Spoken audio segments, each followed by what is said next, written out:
a giant tower ramming enemies down, mounted dervishes healing the front lines, and desert raiders switching weapons on the go. Welcome to Age of Noob everyone, and to this exclusive preview of all new Ayyubid unique units in Age of Empires 4. As usual, let's begin with the Barracks.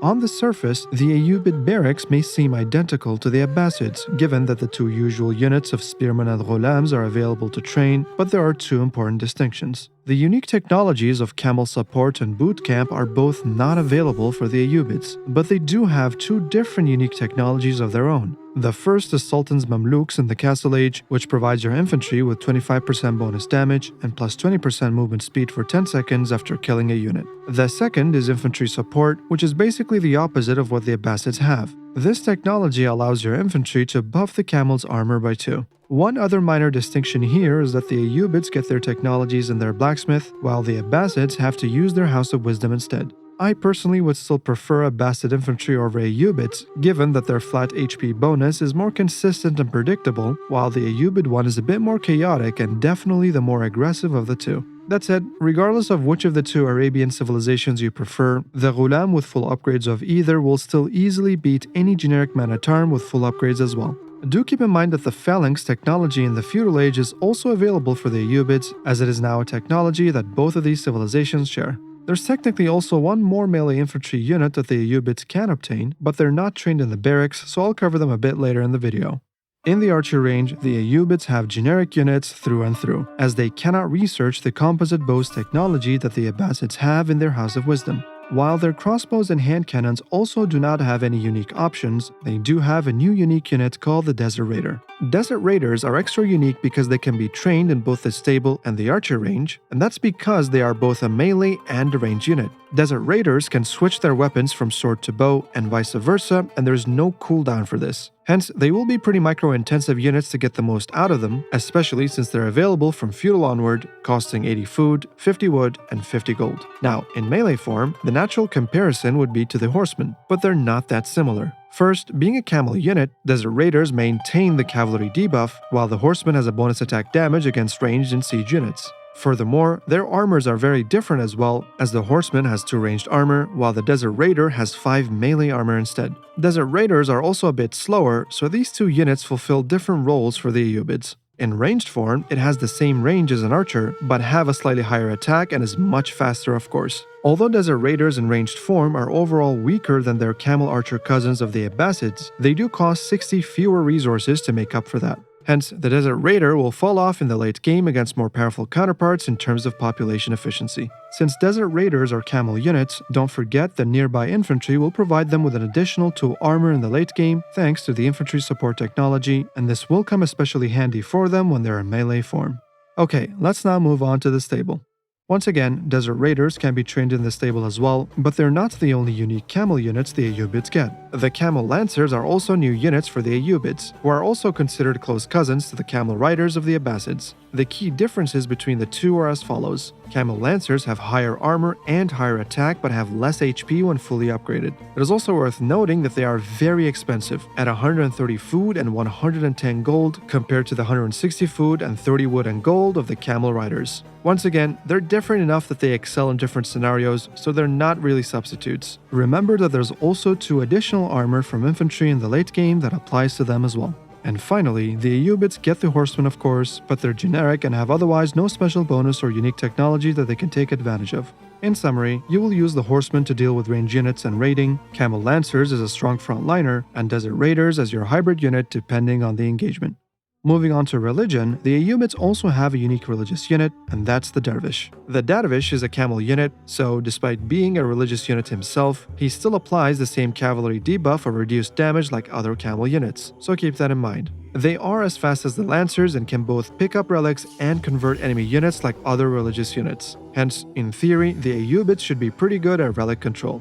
The final unique thing about the Dervishes is that they have an AoE which passively heals allied units, and the speed of healing is 50% faster if he's carrying a relic. Just like the Mehtad for the Ottomans, the Dervish will be an important part of your engagements. Regarding siege, the Ayyubids boast the Manjaniq. which is a mangonel that can swap its weapon from the regular kinetic boulder to the incendiary ones. The basic premise is that landing the full damage per shot in a wide area can be difficult, so switching to the incendiary deals less damage overall but covers a wider area. The regular shot only has 3 boulders of 12 damage, while the incendiary has 12 burning boulders of 2 damage. Hence, the weapon of choice will be based on how clumped up enemy units are. In tight formations, stick to the regular boulder, and in wider open areas, switch to the incendiary. Also, while the fire and burning animations look super cool, they are purely cosmetic and informational in this case, as they do not burn an area and deal damage over time like some other units we will cover later in this video.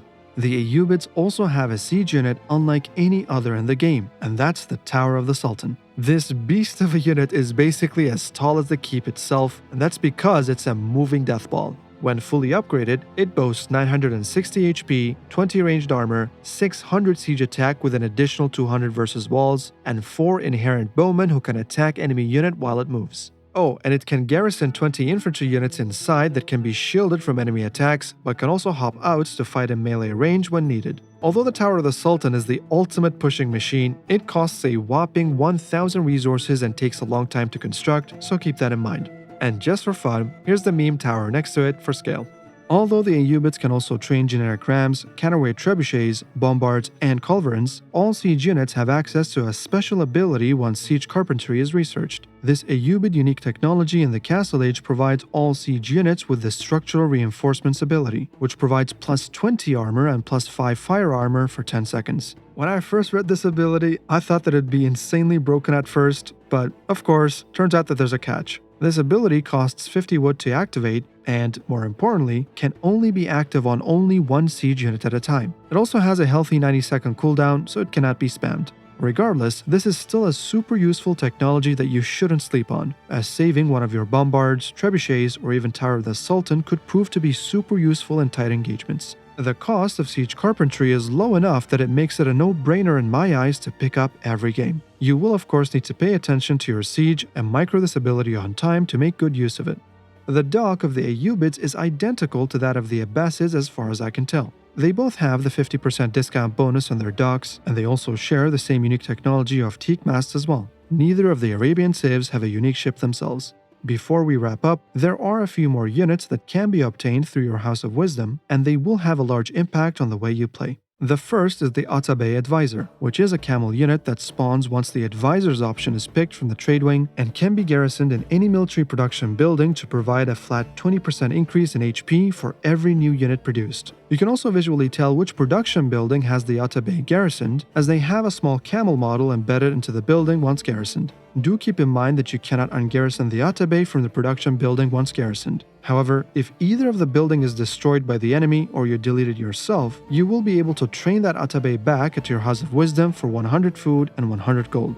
Also, the Atabeg advisors that you can have at a given time are limited in numbers, as you get a limit of 2, 4, or 7 depending on which age you research the advisor's option of the trade wing. That said, if you go with the Bazaar option instead of the advisors under the trade wing, then let me welcome you to the world of Gamba. Jokes aside, the Bazaar does have an RNG mechanic, and I'll cover exactly how everything works in the detailed Ayyubids Civ review video that will come soon. In the meantime, what's relevant to us in this video are 2 additional unique units that no other civilization has access to, and those are the Bedouin Swordsman as well as the Bedouin Skirmisher. The Bedouin Swordsman is a light melee infantry. They are slightly faster than the Ghulams and have plus 5 bonus damage versus infantry, but they're weaker in every other aspect of HP, armor, and overall damage output. These guys do wield a scimitar in both hands, so they do at least look cool in that regard.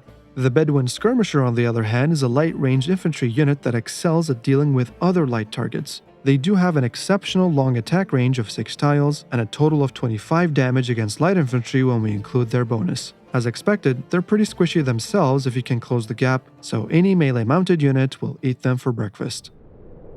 Well, that wraps up my summary of all the Ayyubid units in Age of Empires 4, and come back soon for the summary of the Order of the Dragon units next. Many thanks to our YouTube members for their continued support, and please consider joining as a member as well if you'd like to support me further. Thank you.